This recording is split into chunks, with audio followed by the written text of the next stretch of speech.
Welcome to the Canarian International Meeting of Alcoholics Anonymous. My name is Mossy, and I am an alcoholic.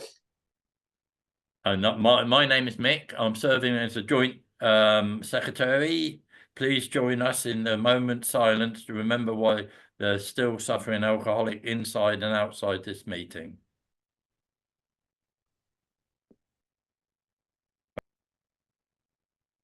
Uncle Kevin.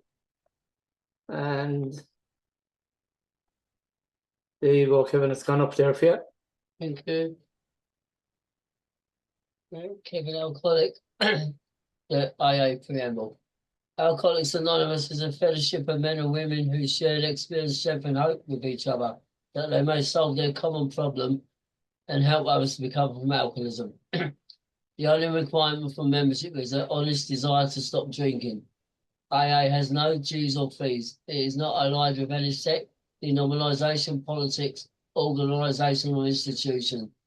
Does not wish to engage in any controversy, neither endorses nor opposes any causes. Our primary purpose is to stay sober and help other alcoholics to achieve sobriety. Thank you. Thanks, Kevin. Our speaker today is flown in at huge expense from Galway. He's a good friend of mine, GERRY G. We've had a lot of laughs over the years. And take it away, Jerry. You got 40, 45 minutes, 50 minutes. You can drag it on as long as you like. Thanks, Mossy. My name is Jerry and I'm an alcoholic. Jerry. Can you hear me all right? Yeah. I'm a small bit nervous. I don't normally do a Zoom meeting, so this is a little bit out of my comfort zone. And when I get the invitation and it says GERRY G and my sobriety date on it, that makes me even more nervous. But I share a bit of how it was, how it is, and what I did and how I changed my life around. I met Mossy on the 12th of June, 94 in Osnum House, and it was a turning point in my life. I was unemployable. I was hoping the tide would take me out. I was suicidal. I was mad, very, very close to what I know now to be a wet brain. I was struggling with what was reality, what was a dream, what I was predicting in my head, and what had actually happened. And a member actually explained that as confabulation. A lad called Jack B. Jack B is no longer with us. He died sober. And Jack frightened the life out of me when he told me what I was describing. But that's where I was the first night I was in Osnum House. A frightened young lad. I was 24 years of age, and I'd ended up at the end of the road. And I didn't want to be in AA. And I'll rewind a small bit. I grew up, I'm the eldest of 3 kids. I grew up in Salt Hill. I grew up in a holiday resort, and I kind of matured fairly quickly. Smoking at 14 and playing poker at 15 and working in a nightclub. I got my first job in a nightclub at 14 and didn't drink until I was 17 and a half. But and there was a reason for that. The reason I didn't pick up a drink until later in my life was I was hooked on cigarettes. I was hooked on poker machines, and I couldn't put down a packet of biscuits. I couldn't put down a bottle of Coke. I had to finish it. I couldn't put down a box of sweets. And as I said, I was working at an early age. I was working collecting glasses in a nightclub, and I used to lie about my wages. I used to get tips. So I always had more money than my folks knew. And, my peers were drinking. They were drinking when they did the the intercert. They were drinking up in the park. And I was afraid. I was afraid of it. I don't know why, but, in hindsight, I was a very fearful young lad. I was the eldest, as I said, of 3. My mum and dad married very young. I was born when my mum was 21. And she had a lot of insecurities, which I took on board. It's my story, but she was afraid of spiders. She was afraid of the doorbell. She was afraid of the bank statement. And and everything on the outside of our house was perfect. There was great curb appeal, but they worked hard. They had a bed and breakfast, and their idea of nurturing was the freezer was full, the oil tank was full, the coal bunker was full. But I used to go to bed on my own at night, and I used to be afraid of school the following day. You know, I see it now as I'm a parent, and I put my own two lads to bed, and I give them a hug, and I ask them how they're getting on and what's going on in school, and is there any blackguarding, or is there any, you know, have they any issues? I've grown up in AA. I went to my first meeting when I was 19. That was in the 90s. I got sober in the 80s. In 89, I went to my first meeting. I got sober in 94. And I got married when I was in my 30s. And I had my kids when I was in my 40s. So the fellowship has basically brought me up. The early days when I go back to the day that I was in Osnam House, I went looking for a sponsor the first day. I went up to Supermax. It was a ritual. You go up for a cup of coffee, and I had no money. I had holes in my shoes, and I had no job. And there were guys there talking about going to the World Cup. And they were driving big cars, and they had VHI, and they were getting mortgages, and they had girlfriends, and they had 501 jeans. I often say it, 501 jeans were big in the 90s, late 80s, early 90s. And I didn't. And that's what I wanted. I wanted the stuff that they had. I wanted the big cars, and I wanted the watches, and I wanted the girlfriend, and I wanted the freedom. But I was told that this thing was for a day, that all I had here was one day.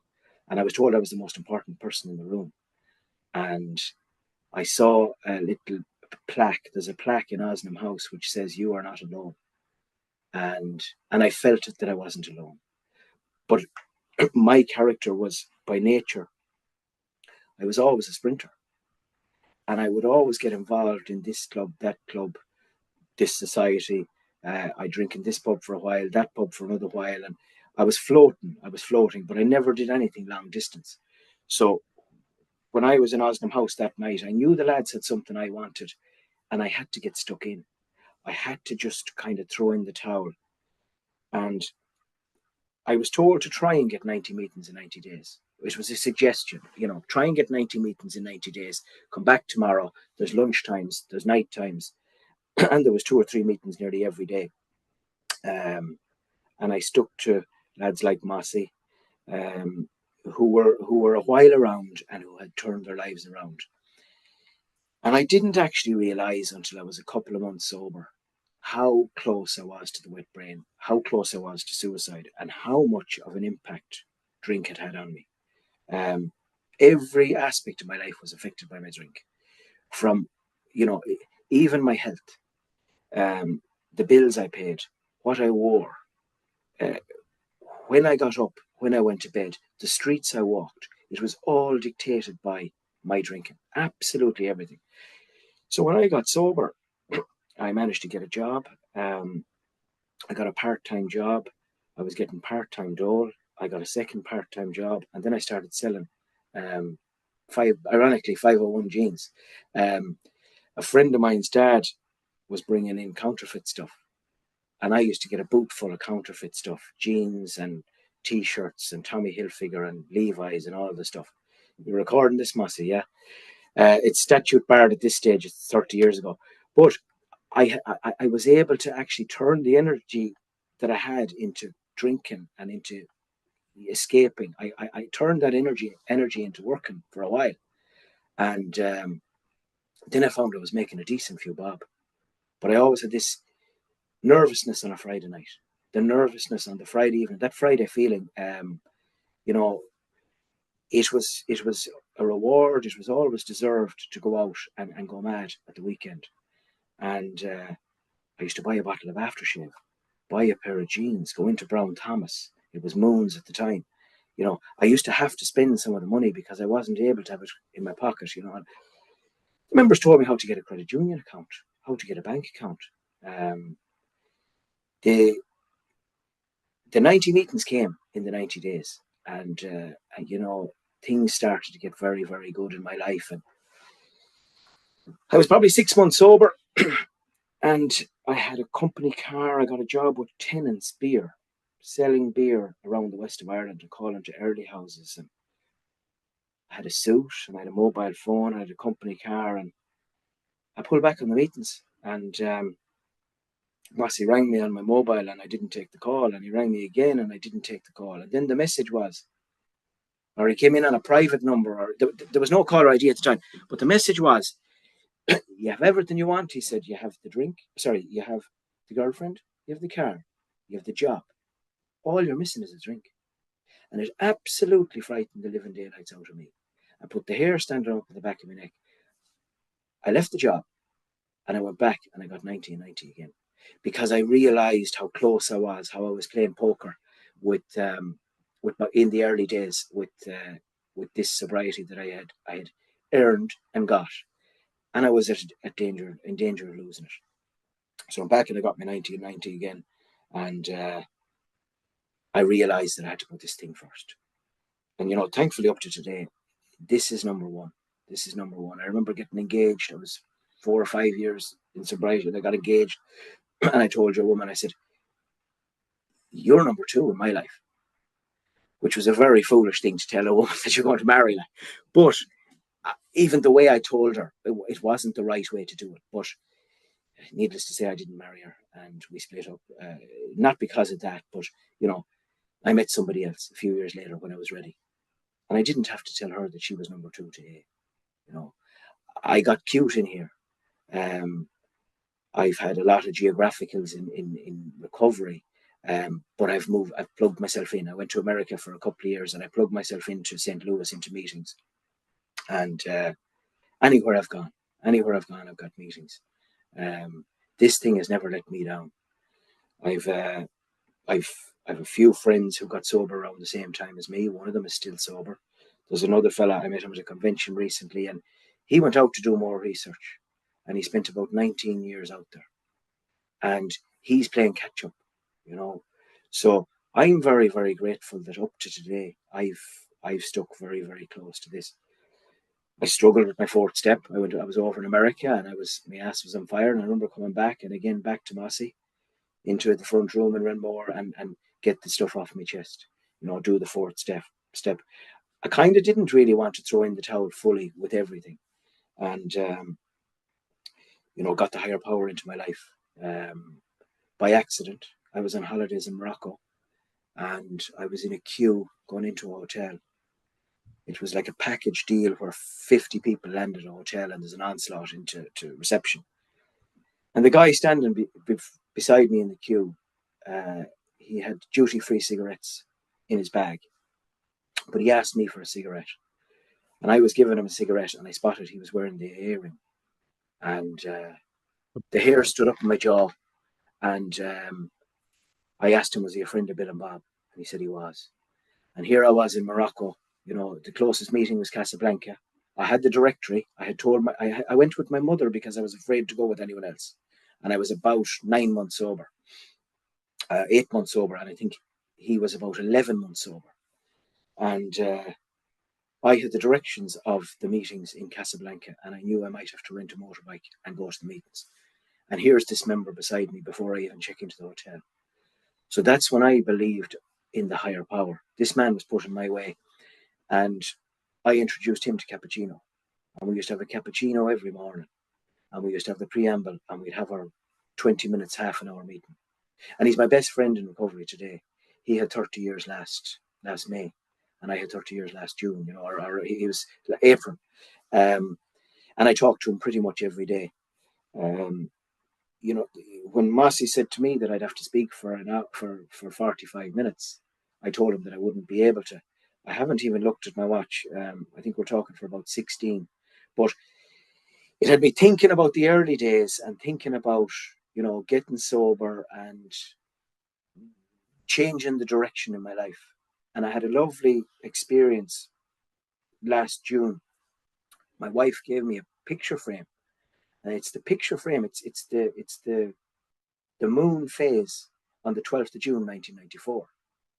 and she has a little note underneath it.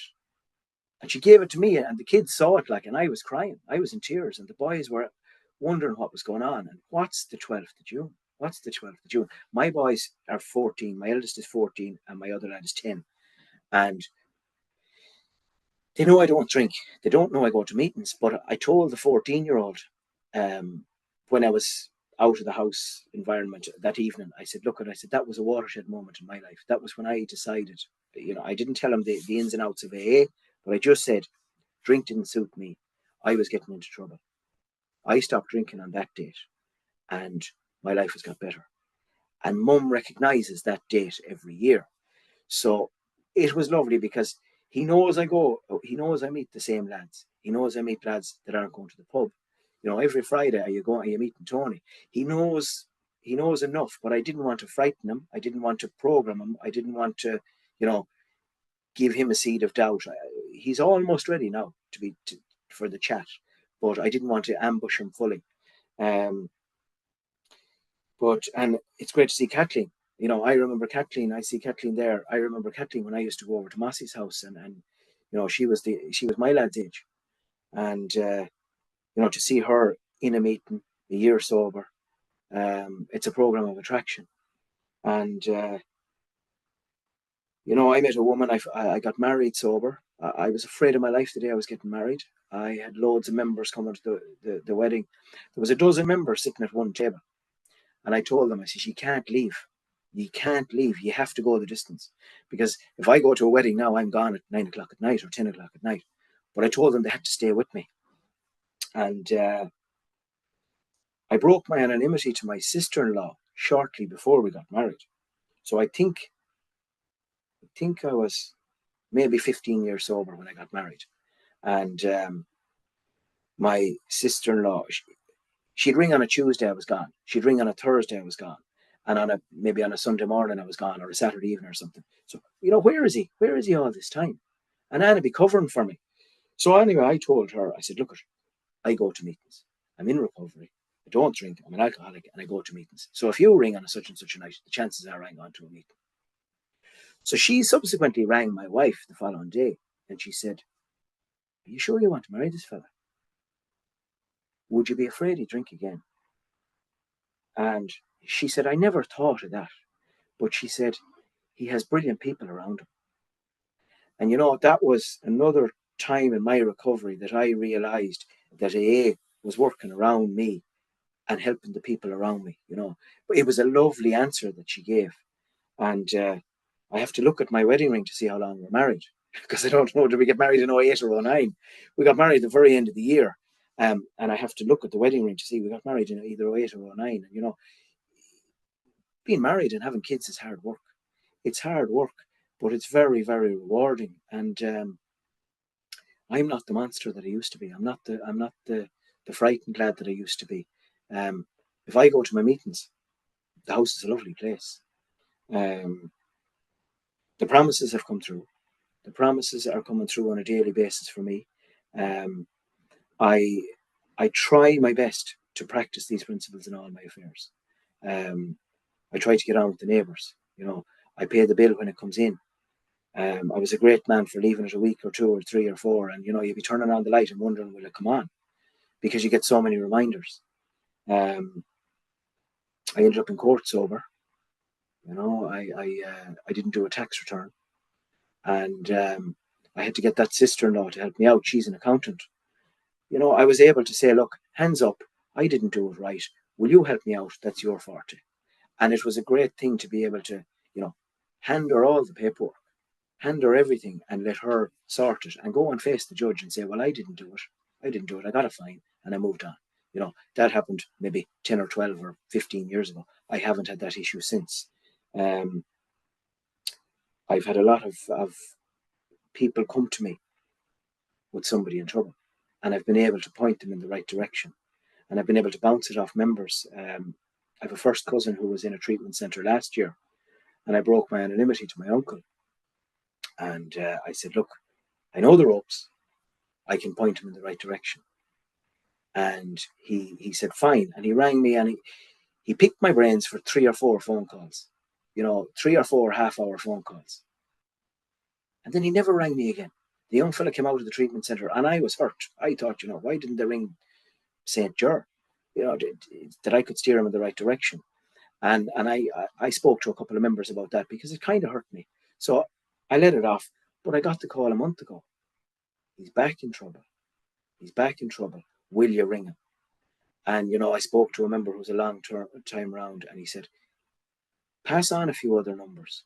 Family situations are dangerous. Family situations are dangerous because what he says to you in confidence or what you say to him in confidence could come out at a party.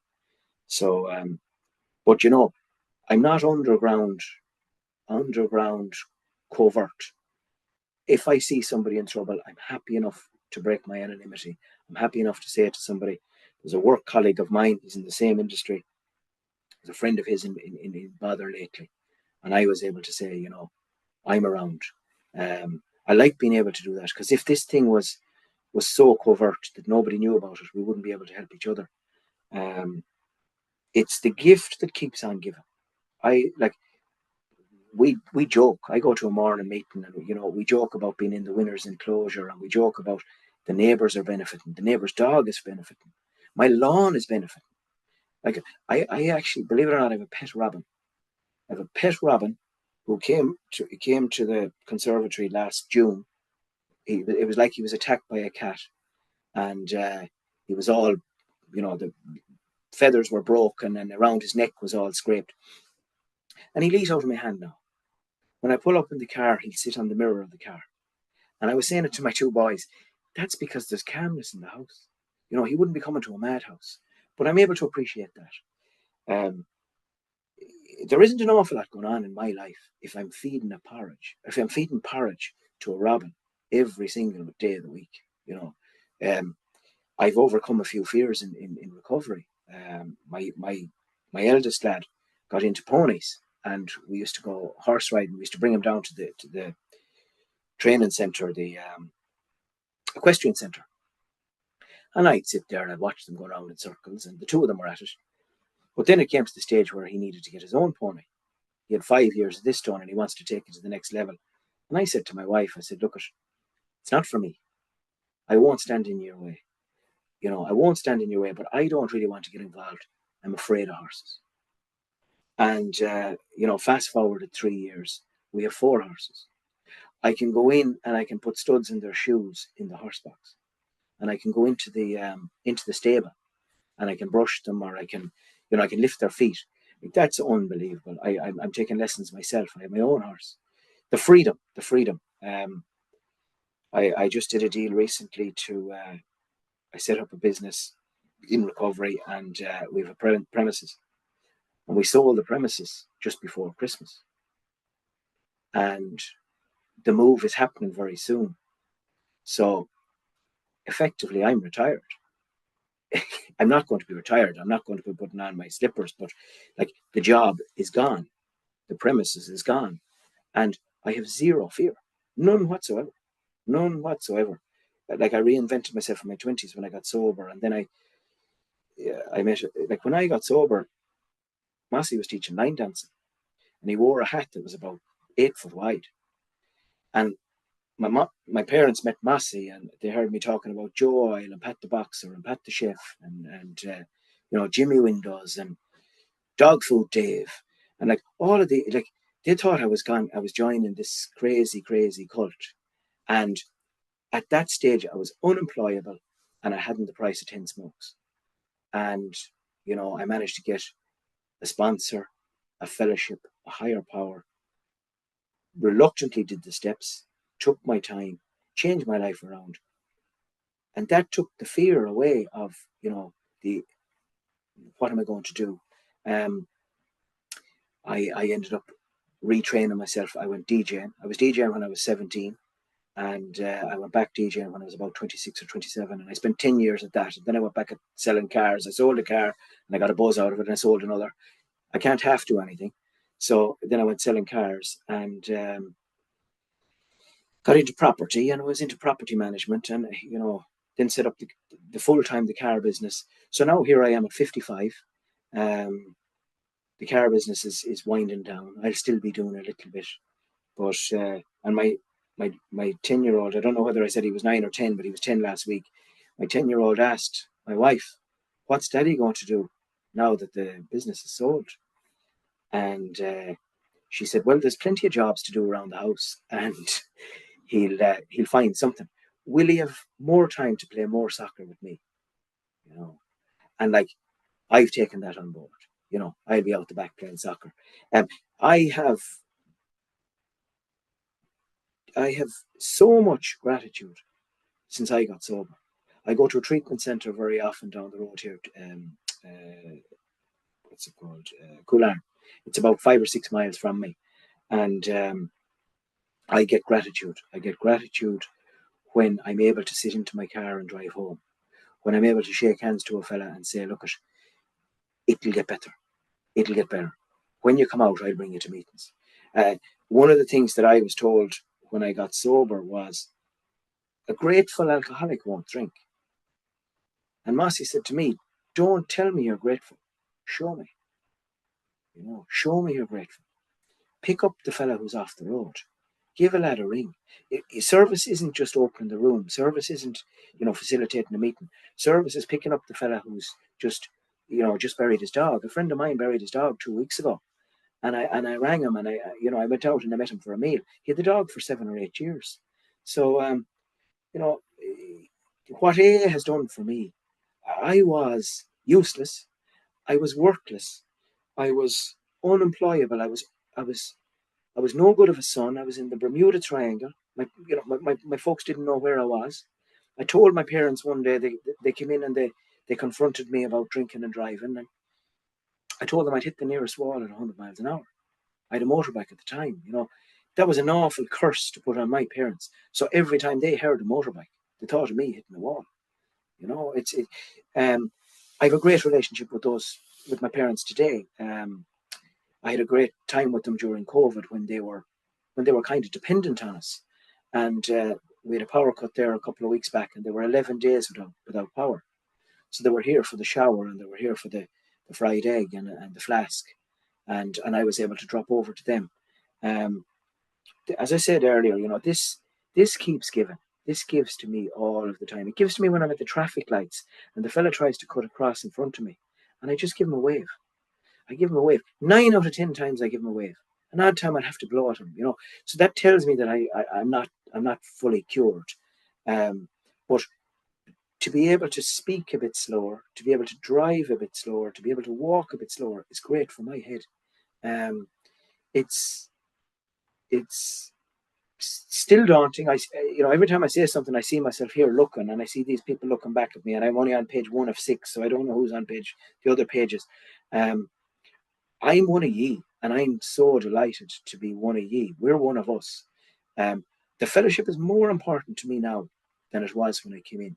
When I came in, I needed to stop drinking. My ass was on fire. The law was on to me, and I was possibly going to kill myself. Or else I was going to end up in an institution with a wet brain, and I didn't realize that one. Since I got sober as a single fella. Now I have a wife, and I have 2 kids. We have 4 horses. I have parents who now need me. It's unbelievable, the turnaround. And to be at what I call an old timers meeting, when I met Mossy at the convention, and when you hit the 30-year milestone, geez, it's unbelievable. The days went into weeks, the weeks went into months, and the months went into years. And a lot of the time I don't say my birthday. I say it's my birthday, and I don't say how long I am, and when it's on the front of the meeting, it's part of the topic. And it had me reflecting today. And I'm glad you only asked me last night, because if you asked me last week, I'd be in bits all week. The only thing I'll say is this gets better. This gets better. This gets better. And if you throw in the towel, you can have a great life. I've had a great innings up to today. My arm hasn't got any longer. And, I still don't walk down the drinks aisle in Aldi or Lidl or Dunn's. I still don't watch, when the Coors ad comes on, I flick the channel, because that's the way I'm programmed. My wife checks the label on the mouthwash. I don't drink apple juice.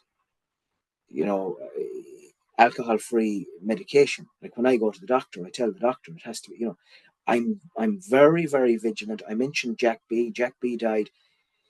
Jack was probably around 50 years sober when he died. I think he was 33 years sober when I got sober. And he used to say the price of sobriety is constant vigilance. I don't play poker with this. I don't miss my meetings. I don't entertain it. I speak of drink in the past. Sometimes I hear people speaking and they say, you know, when I drink. I learned early on when I drank. Drank is a different tense in my head. If I say when I drank, it's way back there. When I drink, it's in the present, you know. So little things like that. I'm very, very lucky. My kids don't drink yet. And my wife, she'll have a bottle of wine when her family come around. And when they go, she'll finish it or she'll put it down the sink. I'm very lucky with that. You know, drink is kept out in my way. But I'd have nothing without the fellowship. It's the rock for me, and my higher powers with me. I carry around my chip, and I have members. And if I'm going to collect a car, if I'm going up the road to Belfast, I'll go on to the 24-hour meeting. I never speak at it. I listen to it. It's better than listening to the radio for me. It's programming me. We will intuitively know how to handle situations. When I was about 10 years sober, I was offered a spin in a helicopter.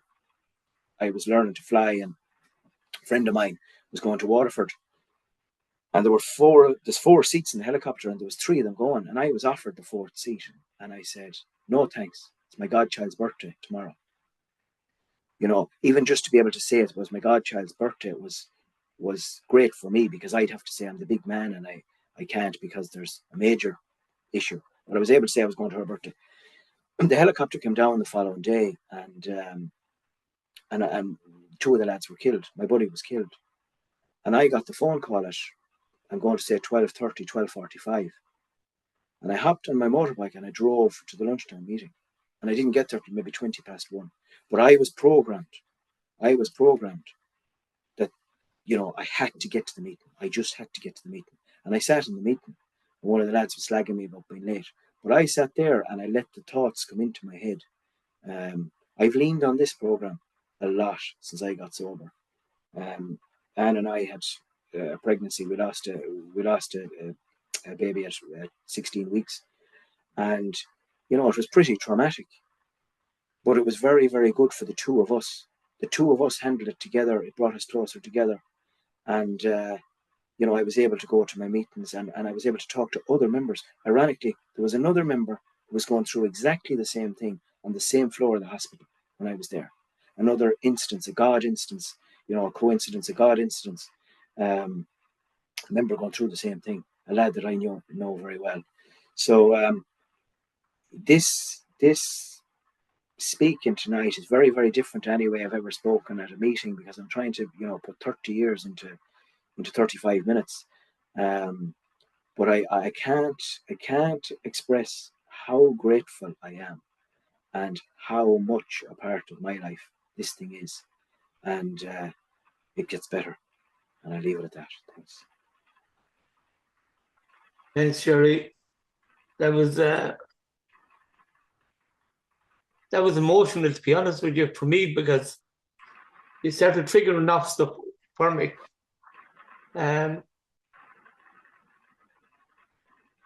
We've had a lovely experience together, and we've shared an awful lot of laughs, and yeah, the line dancing, that's something that a lot of people don't know about me. I was one of the top paid dancers you could get. I was on between 200 and 300 quid an hour at the time. And at the same time, we were, we used to, on a Saturday night, I used to have scanners at the time. We go traveling the town to see what crimes were happening. And the detective came up to me one night and said, you need to explain to me how you're at the scene of every crime before we are. Do you know what I mean? But we've had some laughs. You're a good guy, Gerry. I've met your parents. I've met your wife, your family, and we've been stuck together for many, many years. I just love Alcoholics Anonymous for what it does for people. You know, my grandchildren know that I'm an alcoholic. They spoke to me about it about 2 years ago, and they come on to meetings, and as Kathleen says, she was reared in the fellowship. Now my grandchildren have been reared in it. So it's a lovely thing. So that's that. I'm going to hand you over to the dinosaur of our group. Thanks, Mossy. How come you're wearing a T-shirt for Knock? They're not supposed to be worn yet. Because I printed them. He's on the fiddle. Just because he's got growing a beard and moustache trying to be like me. Yeah. Still light-fingered, isn't he? Hey? Well, Jerry, fantastic. My name's Mick, anyway, and fantastic. I identified with some of yours, not all of it, but I identified with when you said to your wife that AA has to come first, your sobriety comes first. My wife was an Al-Anon, and I said to her, Sylv, I've been told that I've got to put my sobriety before you. She said, that's about right, isn't it? She said, I've put up with you drinking all these years. Now I've got to put up with you going to AA. And I thought, oh, Christ almighty, what have I got to say now? And I looked at her again, and she burst out laughing. She said, I know, Mick. I know what you're talking about. You know, and, you know, you shared about, see, I brought my children up in AA. They went to conventions, they went one even went to Alateen, and she celebrated her 50th birthday yesterday, and she's never seen me take a drink, you know, because when she was born I was in the fellowship, but I was drunk, and just after that Sylvie left me, you know, so she'd never seen me take a drink. And you know, and so, you know, and my grandchildren, they know I'm in the fellowship. They know all about my alcoholism. They know about Alcoholics Anonymous. And I'm not afraid, because I lived in a small, well, it's a bigger town now. And Sylvie once said to me, just after I got sober, Mick, shall we move and start a new life? And I said, no, they've seen me drunk in this town. Let them see me get sober. And a lot of the people in the town do know me anyway, you know. But this fellowship, as you say, keeps giving, you know, and it still does for me. I love this fellowship. I love the people in it, because I need you. I need you people to keep me sober. I need these meetings. I do quite a few meetings, and because I can't understand people when they say, I'm not feeling so great, but I haven't been to a meeting for 2 weeks or stuff like that. I don't let that get in the way. I go to meetings. And I lost my wife, and I've lost my parents, and I've lost all my brothers and my sister since I've been in this fellowship. But I've not needed to take a drink, because I do exactly what you do, Jerry. I go to a meeting and I share how I'm feeling. You know, we're very lucky people. I think we're lucky people. You know, we've got a disease, a killer disease that can be arrested if you work for it, and it is working for it. Right, that's enough for me. We've come to the end of the sharing part of the meeting. And who's on the promises? My memory is Jane S. Jane S. Take it away, Jane. If we are painstaking about this phase of our development, we will be amazed before we are halfway through. We are going to know a new freedom and a new happiness. We will not regret the past nor wish to shut the door on it. We will comprehend the word serenity, and we will know peace. No matter how far down the scale we have gone, we will see how our experience can benefit others. The feeling of uselessness and self-pity will disappear. We will lose interest in selfish things and gain interest in our fellows. Self-seeking will slip away. Our whole attitude and outlook upon life will change. Fear of people and of economic insecurity will leave us. We will intuitively know how to handle situations which used to baffle us. We will suddenly realise that God is doing for us what we could not do for ourselves. Are these extravagant promises? We think not. They are being fulfilled amongst us, sometimes quickly, sometimes slowly. They will always materialise if we work for them. Thank Thanks, you. Jane. And thanks, Uncle Kevin, for doing the preamble. Thank all the co-hosts. Thanks, Kathleen, for doing the timekeeping. And of course, Jerry, thank you for sharing with us today. You've made a fantastic meeting out of it. Take it away, Mick. Usually. Right. A reminder, we have a meeting on not this one, but a Canarians meeting on 7 days a week, 8:30 UK time. We also have a lunchtime meeting every Sunday at 1 PM UK time. This is a meditation, this is a step meeting, 11, let's try again. This is a step 11 meditation meeting, and on Thursday evening, we have a meeting at 7:30 UK time. We use the same meeting code for all our meetings. And of course, we have this meeting on every Saturday at 6 o'clock. Over to you. Stick around for fellowship after the meeting. If you want to use the breakout room, we'll just let us know and we'll set that up. And the yellow card. Who you see here? What you hear here, When you leave here, let it stay here. and chat will be enabled as we finish off the meeting, guys. And Jerry, will you lead us out with the serenity prayer? Good boy. Settle down, dog. Boy. There you go, Jerry. If you lead us out, we'll go for it anyway. We'll all do it together. God, thank you for the serenity. Courage,